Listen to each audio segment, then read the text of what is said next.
అక్కలు చెల్లెలు తమ్ముళ్ళు అన్నయ్యలు అందరికీ హాయ్ హాయ్. ఈరోజు కొంచెం ఒళ్ళు బద్ధకం చేసింది. అది కాకుండా ఆఫ్టర్నూన్ రైస్ చేసుకున్నా, అది కొంచెం మిగిలింది. మళ్ళీ వండుకునేదానికి బద్ధకమైంది. సర్లే, చక్కగా అయితే మనకు అస్సలు ముద్ద దిగదండి బాబు. అందుకే ఎగ్ రైస్ చేసుకుందాం అనుకుంటున్నా. ఓకే, సుత్తి లేకుండా సూటిగా చెప్పేస్తాను. దీంట్లోకి ఏం కావాలంటే మనకు ఆనియన్స్ తీసుకోండి, ఒక పెద్ద సైజు ఆనియన్ తీసుకోండి, సన్నగా చాప్ చేసుకోండి. ఇది వచ్చి మా ఇంట్లో గ్రీన్ ఇది ఉన్నిందండి, క్యాప్సికమ్ ఉన్నింది, గ్రీన్ క్యాప్సికము. దాన్ని తీసుకుని ఊరికే కొంచెం కట్ చేసుకున్నాను. ఇవి వచ్చి పచ్చిమిర్చి సన్నగా కట్ చేసుకున్నా. ఒక 5 పచ్చిమిర్చి 6 పచ్చిమిర్చి వరకు తీసుకున్నాను. ఎందుకంటే నేను పౌడర్లు యూజ్ చేయనండి, ఎక్కువగా నాకు నచ్చదు. ఎక్కువ పౌడర్స్ వేస్తే ఏమవుతుందంటే ఇలాంటివి ఎగ్ ఫ్రైడ్ రైస్ కానివ్వండి, చికెన్ ఫ్రైడ్ రైస్ కానివ్వండి, ఏదైనా సరే గోబీ అయినా సరే కానివ్వండి, అవి కొంచెం పొడులు వాసన వస్తుంది, కానీ వాటి ఫ్లేవర్ తెలియదు అనమాట. అందుకని నేను ఎక్కువ పౌడర్స్ తీసుకోను. ఇంకా సన్నగా చాప్ చేసుకున్న కొత్తిమీర, ఒక 2-3 ఆకులు పుదీనా వేస్తున్నాను. ఇంకపోతే కొంచెం ఒక 1/2 టీ స్పూను, అరగడు కాదు, కొంచెం 1/4 టీ స్పూన్ పసుపు. ఇది వచ్చి మన గరం మసాలా, ఇది ఇంట్లో తయారు చేశాను. ఇది ఎలా చేసి ఇంకోసారి చెప్తాను. ఇంకపోతే ఆయిల్, మనకు మిగిలిన రైసు వేస్తే వేడిగా అన్నం ఉన్నా కూడా వేసుకొని బాగుంటుంది. ఇంకపోతే ఒక 3-4 ఎగ్స్ తీసుకున్నాను. మీకు ఎన్ని ఉంటే అని వేసుకోండి. నేనైతే 3 ఎగ్స్ తీసుకున్నా. ఓకే, ఇంకా వీడియోలోకి వెళ్దాం రండి. ముందుగా మనం ఆయిల్ వేసుకోవాలి. ఈ ఆయిల్ బాగా కాగిన తర్వాత ఆనియన్ వేసుకుందాం. ఇంకా ఆయిల్ మనం వేసిన ఆయిల్ వేసాము కదా ఆనియన్, ఇది ఎక్కువ ఫ్రై కాకూడదండి. మనకు బిర్యానీస్లోకి, ఇంకేమైనా గ్రేవీ కర్రీస్లోకి, చికెన్ మటన్ దేంట్లోకైనా సరే మనకు దూరగా వేగాలి ఆనియన్. మనకి ఫ్రైడ్ రైస్కి మాత్రం అంత దూరగా వేగాల్సిన పని లేదు. కాకపోతే కొంచెం పింకిష్ కలర్లో వస్తుంది కదా, ఆనియన్ కలర్ మారుతుంది, కొంచెం మెత్తపడుతుంది, అంతవరకు ఫ్రై అయితే చాలు. చూసారుగా, అలా వస్తే చాలు. ఇప్పుడు మనం కట్ చేసుకున్న క్యాప్సికమ్, ఇంకేమైనా క్యారెట్ అలాంటివి ఏమైనా ఉన్నా కూడా చాప్ చేసి వేసుకోండి. నా దగ్గర ఇంకా లేదు ఒకటే కదా, ఇంకైనా గ్రీన్ చిల్లీస్ ఇవన్నీ కూడా కొంచెం, ఇది కూడా ఎక్కువ ఫ్రై కాకూడదు, కొంచెం దూరగా మగ్గితే చాలండి బాబు. ఇలా చూసారుగా, ఇలా ఊరికి జస్ట్ అలా ఫ్రై అయితే చాలు. ఇప్పుడు మనం ఎగ్స్ని కొట్టి వేసుకోవాలి. ఇలా 3 ఎగ్స్ తీసుకుంటున్నాను.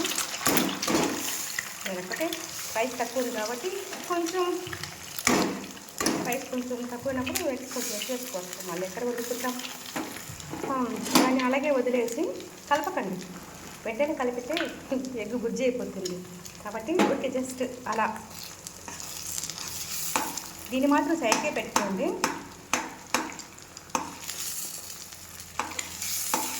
చూసారా, ఇలా అనుకుంటూ, అంటే మరీ కలిసిపోతే బాగోదు. మధ్య మధ్యలో వాటి ఫ్లేవర్స్, మనం వేసిన ఆనియన్ ఇవన్నీ వీటి ఫ్లేవర్ తగులుతూ ఉంటుంది. ఎగ్ ఫ్లేవర్ సపరేట్గా కొంచెం పెద్ద పీసులుగా ఉంటుంది, అది తగులుతూ ఉంటుంది, బాగుంటుంది. అలా మరి కదిపిసి చేసేస్తే అన్నంలో కలిసిపోతుంటే దేని ఫ్లేవర్ అది తెలుసు అనమాట. చూసారా, ఇలా అయింది కదా. ఇప్పుడు దీన్ని మనం కట్ చేసుకోవాలి.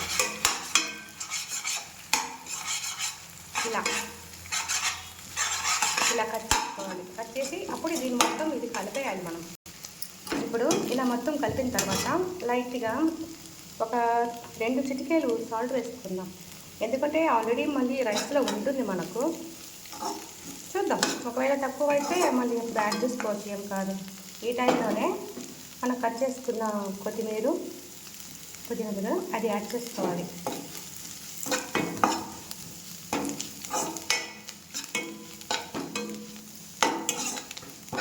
ఇది వైట్ ఫ్రైడ్ రైస్ అండి. ఇది తర్వాత అది అయిన తర్వాత మనం తీసుకున్నాం కదా లైట్గా గరం మసాలా, కొంచెం పసుపు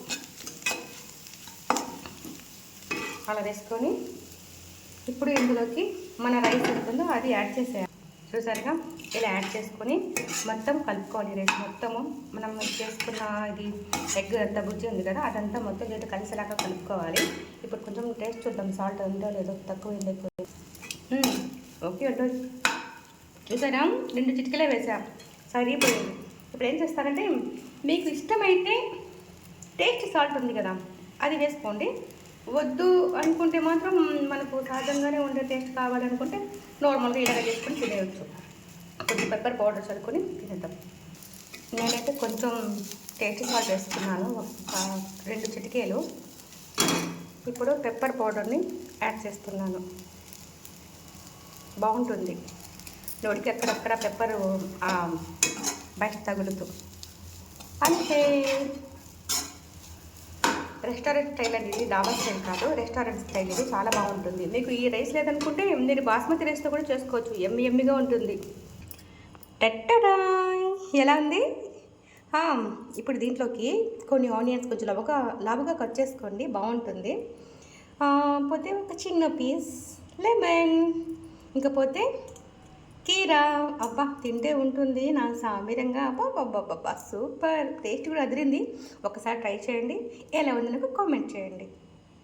thank you so much for watching my videos. Please like, share, comment, please.